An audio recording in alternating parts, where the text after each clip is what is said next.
kaya ngene uripku wong ayu ibarate duwe bojo loro. Aku wis meh lalu yuswa tak upamakake bapa taning kenggarap garuluku ana ing tegal sawah ingkang ora kendhat nggonku maculi rina pantaraning wengi.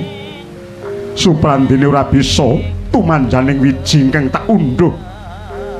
Dewa kebangetan temen nggonmu ora arek jagating Prabu Brihadrata. Apa pancen aku urip ora sak pepadaning titah?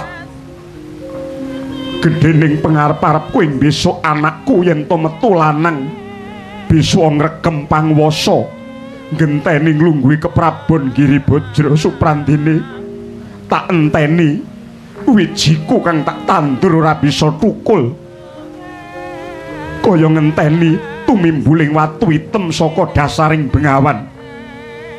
Nuwun sampun sanget anggresah miwah ngresuluk langkung-langkung paduka lajeng ngundha mana dhateng ingkang maha kuwaos certitas sedaya kala waunem namung wenang nglampahi kodrating pepesthen. Sinuwun sedaya menika kapurba kawengku dening kaparing ingkang gari jagat. Sinuwun cukup. Upama ngentenana nganti gapok ragaku, iba kaya ngapa bakal rusak ing atiku yen to putra ingkang tak arep-arep ora enggal lair. Kowe Retnadi karo Retnadati, kowe aja melu aku karya ning praja. Paduka badhe tindak pundi? Yen pancen dewa ora cetha pangucape, suka lila lebur luluh aku kecemplung neraka ya maneh.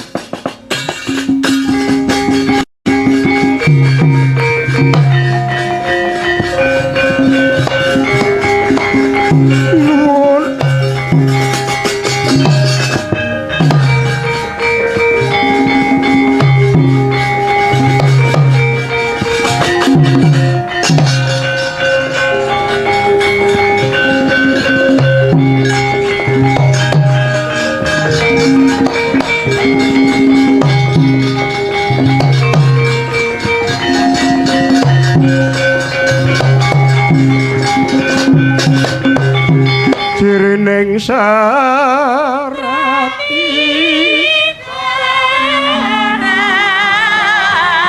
oh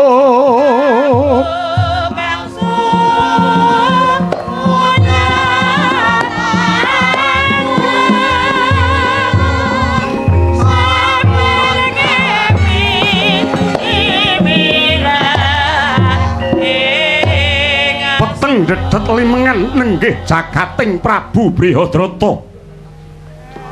Dasar mendung tumyung anutup Baskara, kilat kumeclap yayah hanyigar kiblat. Pakaryaku mesaring nala Sang Nalindra Magoda. Pindha sinigar jejantunging lenggah sedakep saluku juga nutupi babanawa sanga. Geger mawuran kayangan jonggring salaka. Dewa Dewi pepuyengan nganti kaya gabah denintri labet saking ngagenging gara-gara. Tanggap Sang Hyang Jagatnata sigra ngutus Jawata ing suduk pangudal-udal Bathara Narada. Tanggap ingkang tinuding gati sigra anjog saking wiyati.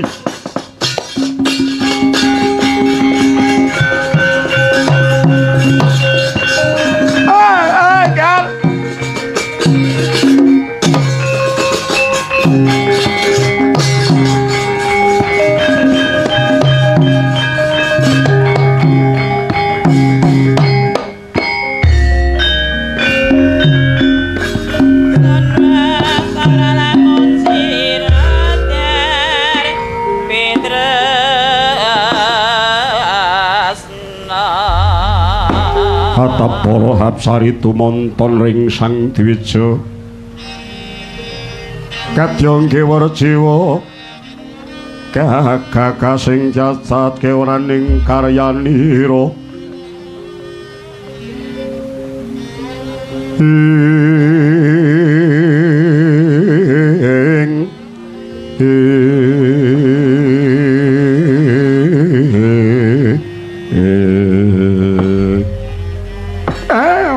Prakencang Pak Bong Bu bolong waruda yang ditegar nguang kali cedhe sapa sing gawe lah dalah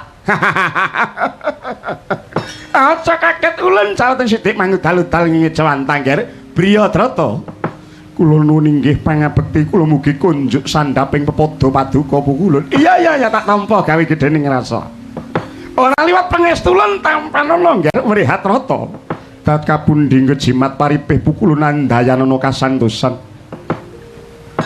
wonten kepareng menapa dene paduka pukulun mrepeki anggen kula yoga brata lah dalah kepiye ta kita iku anggenira susah masing asepi kaya gara-gara getring kayangan jonggring salaka kayangan iki geger mawalian merga saka daya pangaribawamu anggenira muntu semedi ngono ya apa kang kita gaya dene nganti kaya mengkono panalang saning tyasira nggih Prihatrata mara gake tumuli matur kulup pukulun kenging menapa paduka menika jawata teka dadak tetanya ingkang mekaten jer paduka pukulun ingkang misesa sagung titahing Janaloka lha ora mengkono awet dewa iku ora diwenangake miyak warana kang isih kalingan mundhak kesiku mara gake matur jer kabeh mau wis tinuku dening Labuhan lan Tatabrata yekti dewa bakal minangkani apa ingkang dadi pamintahmu nggih.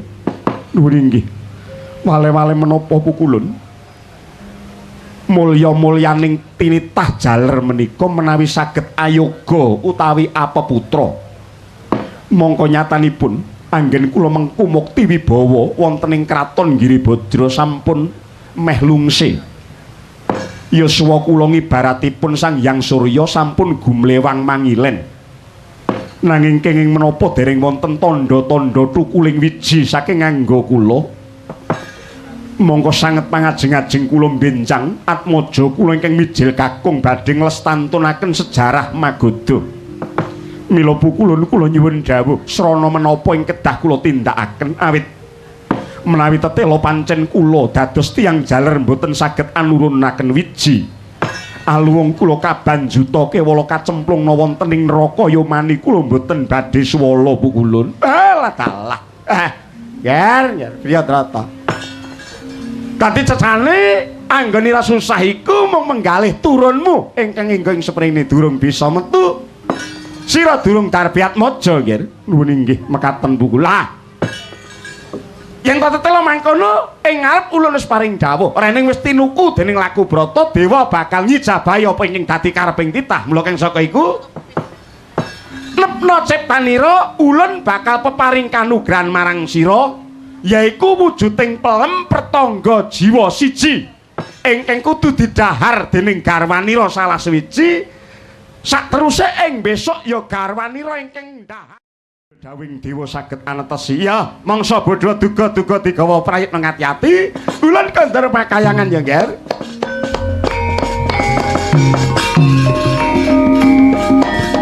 oh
Yayi Dewi.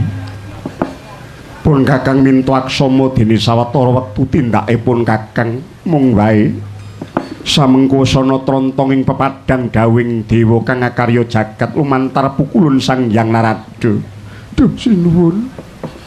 Lajeng kados pundi keparang paduka garwa kula nderek. Sinuwun kados pundi keparang paduka.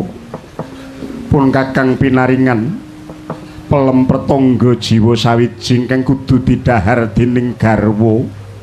Salah sawijing kang bakal ngandhut jabang bayi tuasing pun Kakang. Mula kang saka iku Yayi Maragagi. Ciptanira meminta marang panguwasaning dat kang murweng dat muga-muga bisa sembodo dadi wadhahing wijining pun Kakang Yayi.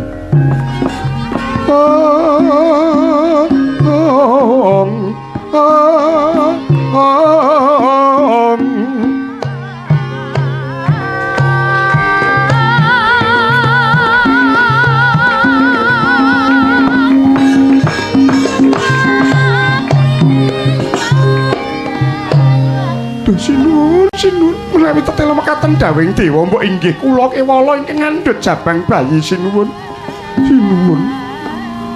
mindah saiba kados menapa sengseming raos garwa paduka menawi lumantar guwa garba kula ingkang saged dados wadhahing wiji paduka sinuwun Anggen kula setya bekti dhateng paduka ing Macapada Prateng Delahan mila saking menika sampun wigih raringa pelem pertangga jiwa kaparingna dhateng garwa paduka kula kewala sinuwun. Ewa oyeng pambudi Prabu Bryodata bawane bojo loro padha ayune padha sulistyane lan padha setyane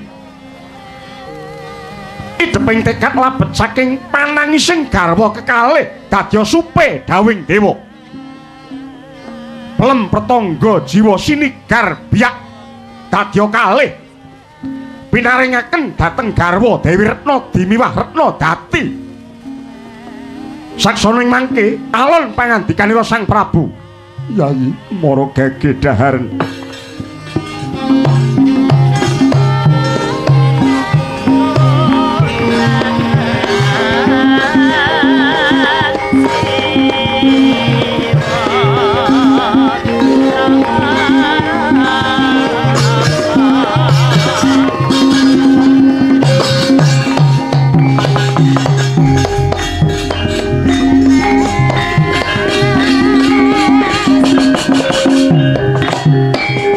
Lumereking manci gumiliring mangsa kala riwesnya dhahar pelem pertangga jiwa sesigar padha sesigar sigra pinipanca kang garwa gentos-gentos Dewi Retna dingandhut pasyaning dewa mangkono ugi Dewi Retna Dati sinengkake wancine ginegeh mangsane ana kaelukaning bawana wanci weruh padang hawa biyak biyak langse gumbala giri ana jawah ludira tegese udan getih turasing Prabu Bryodata salah kedaden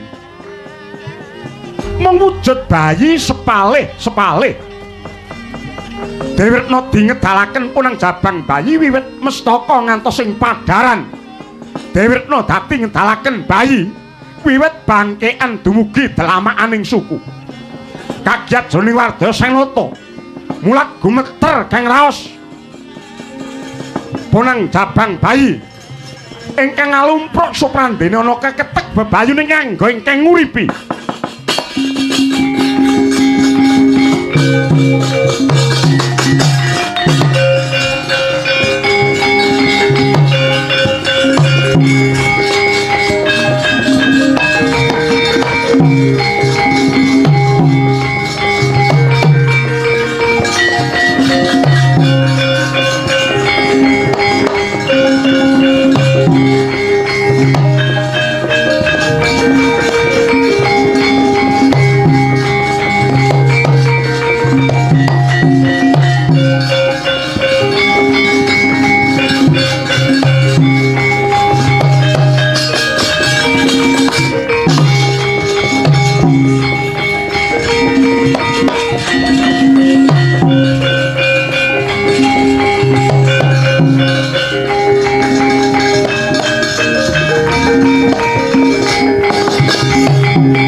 Kanjeng langit kelap-kelap katon Mirgin saing alis Sri Sang Mawe Gandrung Sabarang katulu kirmoyak mayik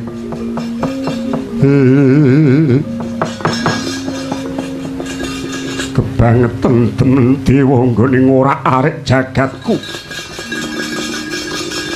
Nalendragung Binathara anak-anak ora lumrah menungso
Sarane Senata Giribajra ingkang putra ingkang katan kelepetan dedosan binekta manjing jroning wana gong liwang-liwung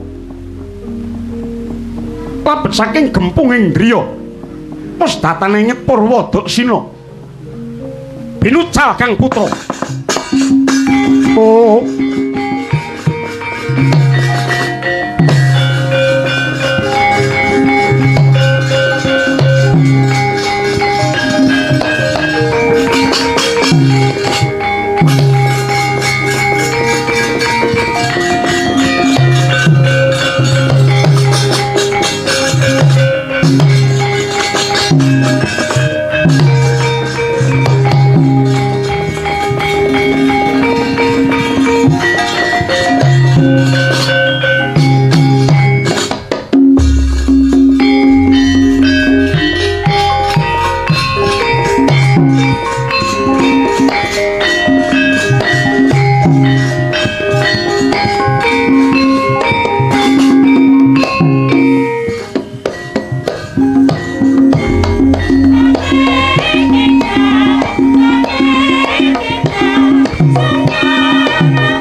Pandhawa tata gati wisaya Indriyaksa sara maruta Pamana pana markana samirana lan warayang Pancabayu Wise kang pagulingan limo Tobat Bojleng iblis lanan padha gojekan pirang-pirang dina iki aku kaliren ora mangan. Ana jroning alas iki ora ana tikus wirok wae ya ora ning kumlebat apa meneh kidang menjangan. Tobat. Apa ya bakal aku kaliren ya yen ora ana kewan ngampah ning papan kene. Tobat. Gek wong lanang golek panganan menyang mbuh parane ora karuan juntrunge sayaene durung bali, Pak. Kowe lha iki ambune apa iki? Nata laruta sangking yudha sang guru kula. Yen tan ngutusa sang Sri. Batobat seger sumya rasaku dene mambu getih kaya piye. katone seger sumyah yang awak mentah kaya ngapa yen to bisa aku necep getih iki. Kaya rada saka papan kene wae lha ana ngendi dununge ya.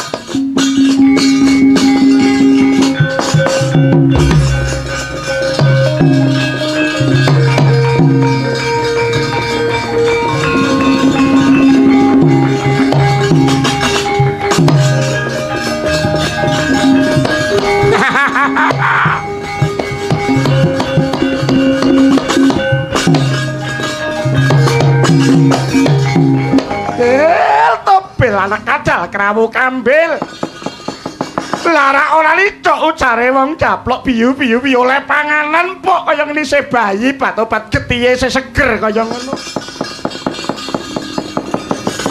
topil lah kok ora lumrah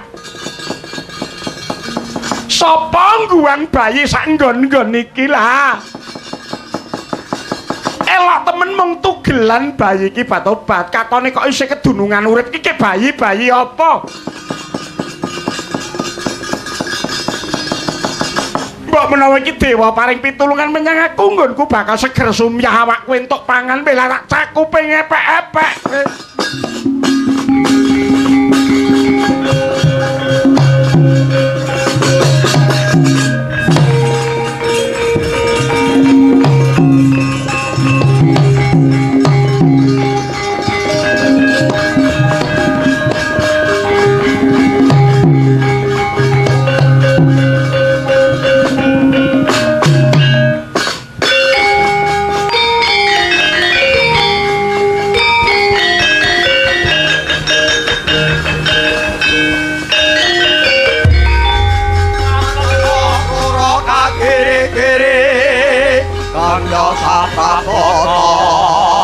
apang kawelakar manguwo mungso haminta lawan anggo susinga napto enek kusing kaget dewe atas ledung pintar sekolah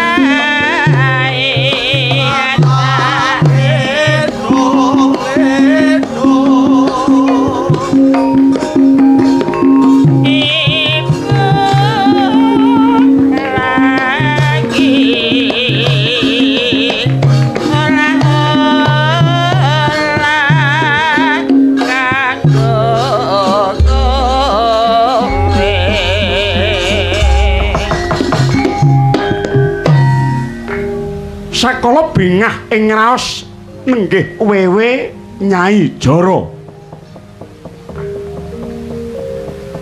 kodrating lampahan jabang bayi tugelan cinakup ing epek-epek sinabetake dados setunggal suprandene gathuk lambung padha lambung ketek bayune nganggo kang uripi saya kawis tinggal lamun to bayi sejati kedunungan gesang sugeng apalipurna saksane mangke gya den dustaya gege pinuja dening Nyai Jara dadi Jaka klawon-lawon Gagah Santosa tur Birawa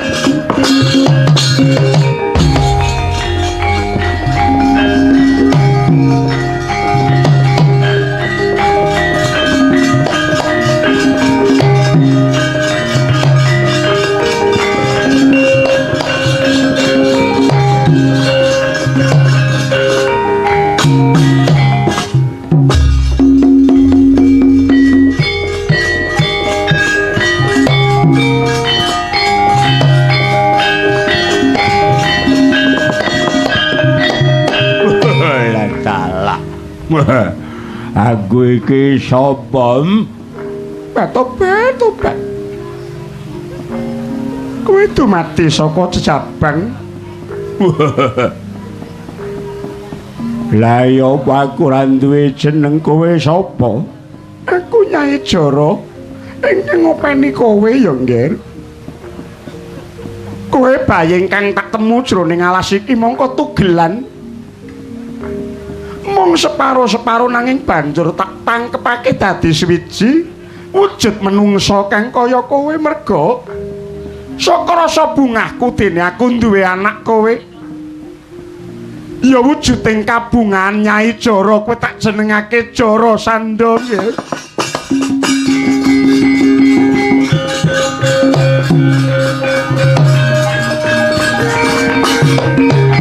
Lah dalah Jara Sanda. Kowe mbok cara kok dadi crita yen aku dumadi saka bayi tugelan kuwi nalare piye lan sapa?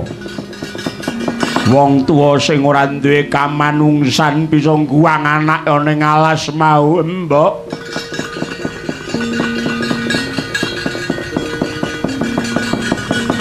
Ratu Giri Bajra Prabu Briyadrata. Golek ana bapak lah menungsa ora njaluk dawa umure.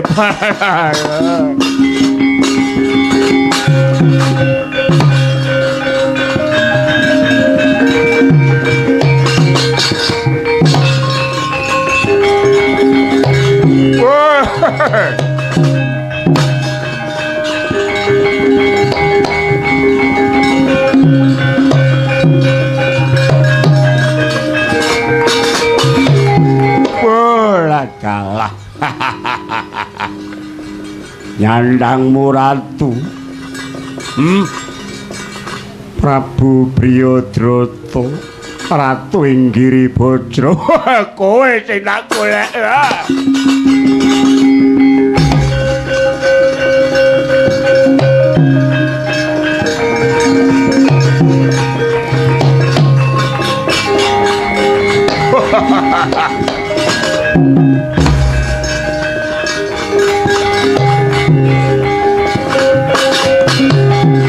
Goncang kancing langit kelap-kelap katon lir kincanging alis.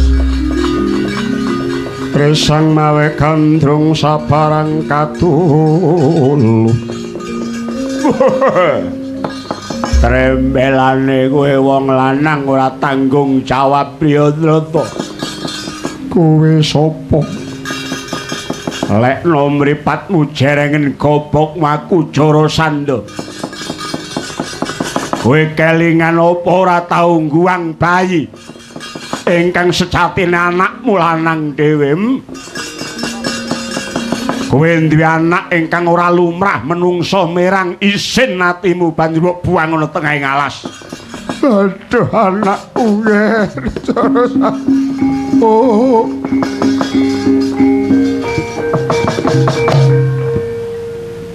Anakku kula. Sepira luputing pun bapa. Gage kowe ngapura marang bapak. Wah, ora sakogan cangkem. Ora patut diajeni, ora patut dipundi-pundi wong tuwa sing kaya dapurmu. Aduh mati aku. Yen to lumahing bumi kurping langit iki ana wong lanang sing kaya kowe kenep telu. Bakal cures turuning menungsa. Mula aja nyalahke karo Jara Sanda yen to wiwit dina iki aku ora duwe rasa welas menyang sapa wae. Sambato karo mbahku sing wis ana kuburan. Tak petot tilatmu, tak suwek kulitmu, tak nggo tambur. Aduh mati.